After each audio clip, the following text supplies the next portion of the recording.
Hello everyone, welcome to learning classes. आज मैं आपके लिए कुछ नए नए एडवांस फ्रेजेस लेकर के आई हूँ।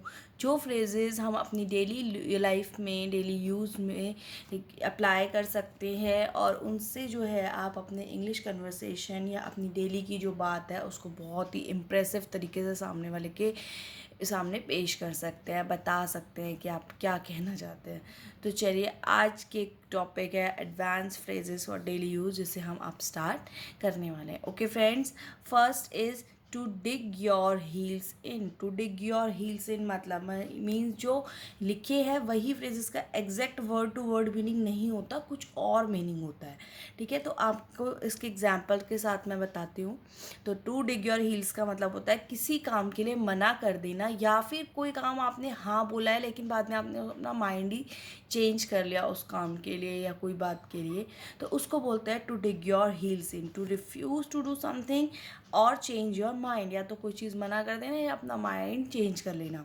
जैसे the shopkeeper dug his heels in and refuse to sell the product. तो शॉपकीपर ने अपनी जो है माइंड चेंज कर लिया और मना कर दिया कि अब मैं ये वाला प्रोडक्ट नहीं बेच रहा हूँ।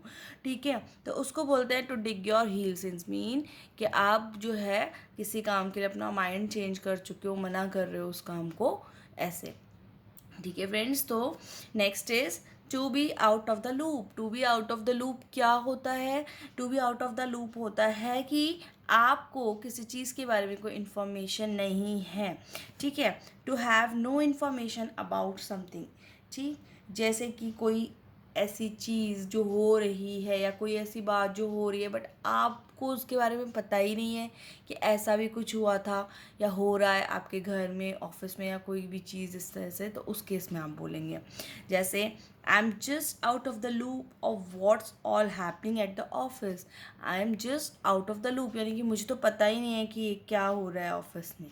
ठीक है, हो सकता है आप प्रेजेंट ना हो या कुछ भी ना हो, तो उस केस में आप कह सकते हो। ठीक, next is in your element. In your element कहा जाता है फ्रेंड जब कोई अपने एक बहुत ज़्यादा हैप्पी होता है कोई काम करने में या किसी ऐसे स्टेट में कि भाई अभी मैं बहुत खुश हूँ, उस केस में to be happy to do what you want. जो आप कर रहे हो या करते हो उसके उसमें आप मतलब बहुत खुश हो, किसी को पेंटिंग करना पसंद है, ड्राइंग करना पसंद है, तो डांस करना पसंद है, इस तरह से। ठीक, तो अगर वो चीज़ कर रहा है तो वो अपने एलिमेंट में, यानी कि बहुत एक्सट्रीम लेवल ऑफ खुशी है उसको कि मैं ऐसा कर रहा हूँ। ऐसी एग्जांपल है my mother is in her element in the kitchen, यानी कि मेरी जो मदर है is in her element means to be happy, बहुत खुश रहती हैं जब वो किचन में रहती हैं। हो सकता है उन्हें कुकिंग करना बहुत पसंद हो, नया नया खाना बनाना, खिलाना, तो वो चीज़ है। तो आप उस केस में इन योर एलिमेंट आप यूज़ कर सकते हो कि आपको पता है कि उस केस में व्यक्ति सामने वाला बहुत ज़्यादा खुश है। Next is grief stricken. Grief stricken इसको हम कहते हैं जब कोई व्यक्ति बहुत ज़्यादा लेवल का दुखी होता है, बहुत ज़्यादा एक्सट्रीमली ही मतलब दुख है उसको, कोई ऐसी चीज़ किसी को हो गई है उसके साथ या कुछ भी, जब वो बहुत ज़्यादा ही परेशान और दुखी है, तो उसके इसमें हम कहते हैं ग्रीफ स्ट्राइकन। जैसे the death of his grandfather has left him grief stricken. The उसके ग्रैंडफादर की डेथ हो गई, मान लीजिए किसी की एग्जाम्पल, तो उससे वो जो है बहुत ज़्यादा सैड है। ठीक है, तो उस केस में आप ग्रीफ स्ट्राइकन वर्ड का यूज़ करेंगे जब कोई व्यक्ति बहुत किसी से अटैच्ड है, उसकी डेथ हो जाती है, तो उस केस में आप ये यूज़ करते हैं। Next is to crash. To crash का मतलब है क्रैश नहीं करना है कुछ भी, इसमें होता है टू स्टे समवेयर। कहीं पे आप रह रहे हो दूर, मतलब अपने घर में दूर कहीं, स्टे समवेयर। ठीक है, I think I am going to crash at my friend's place. शायद मैं अपने फ्रेंड के घर पे रहूँ। ठीक है, तो टू क्रैश मीन्स आप वहाँ पर रह रहे हो थोड़े समय के लिए, तो वहाँ इस केस में आप कहोगे। Crystal clear. क्रिस्टल क्लियर क्या है? क्या क्रिस्टल्स यूज़ करना है? कुछ भी नहीं यूज़ करना है इसमें आपको।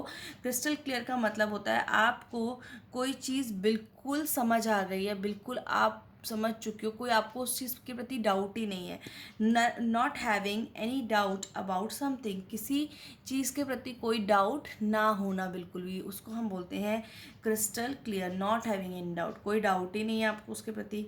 जैसे Arun has made it crystal clear, Arun ने कोई बात बताई और आपने कहा अरुण ने बिल्कुल उस चीज़ को क्रिस्टल क्लियर रखा है, कोई बात समझा दी।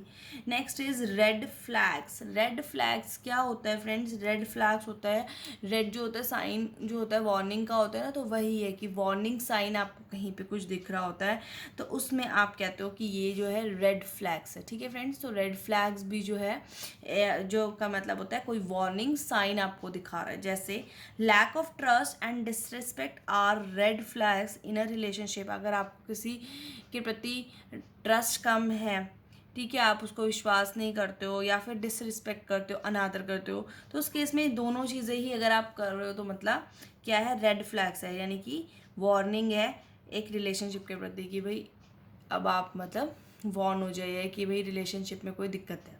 ठीक, next is on cloud nine. On cloud nine का मतलब क्या होता है फ्रेंड? क्लाउड पे तो हम जा ऐसे नहीं जा सकते ना, तो क्लाउड नाइन का मीन्स क्या होता है? टू बी एक्सट्रीमली हैप्पी, किसी चीज़ के प्रति आप बहुत ज़्यादा खुश हो तो आप कहते हो to I am on cloud nine.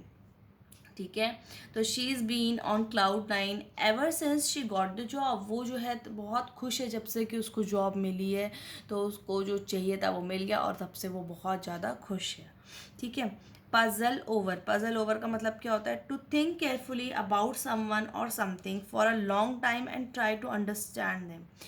कोई चीज़ है या कोई व्यक्ति है, दोनों में से कुछ भी हो सकता है, और उसके बारे में आप बहुत लंबे समय तक सोच रहे हो मतलब सोच विचार करना, अच्छे से समझना किसी चीज़ को, वो और उसके बारे में कोई मतलब समझना उस चीज़ को, केयरफुली समझना चीज़ को। ठीक है, अब इसमें आपका कोई प्रोजेक्ट भी हो सकता है, कोई व्यक्ति भी हो सकता है। And try to understand them. जैसे I puzzled over the project for a few days. मैं जो है पजल्ड ओवर रहा किसके बारे में? प्रोजेक्ट के बारे में, यानी कि उसके बारे में मैंने बहुत केयरफुली सोचा, उसको समझा, उसको मतलब अप्लाई जो भी उसको वर्क करना था उसके प्रति वो सब करा, तो वो होता है अ पजल्ड ओवर का मतलब। ठीक है, इची फीट। इची फीट्स का मीन्स फीट में इचिंग होना, नहीं इचिंग नहीं हो रही है।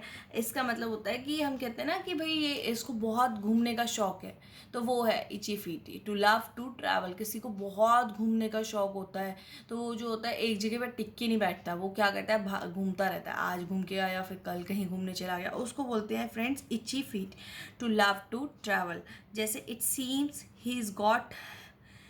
seems he has got an itchy feet, he hardly stays in one place for long। वो ऐसा लगता है कि वो उसके जो है इची फीट है, यानी कि उसको घूमना बहुत पसंद है।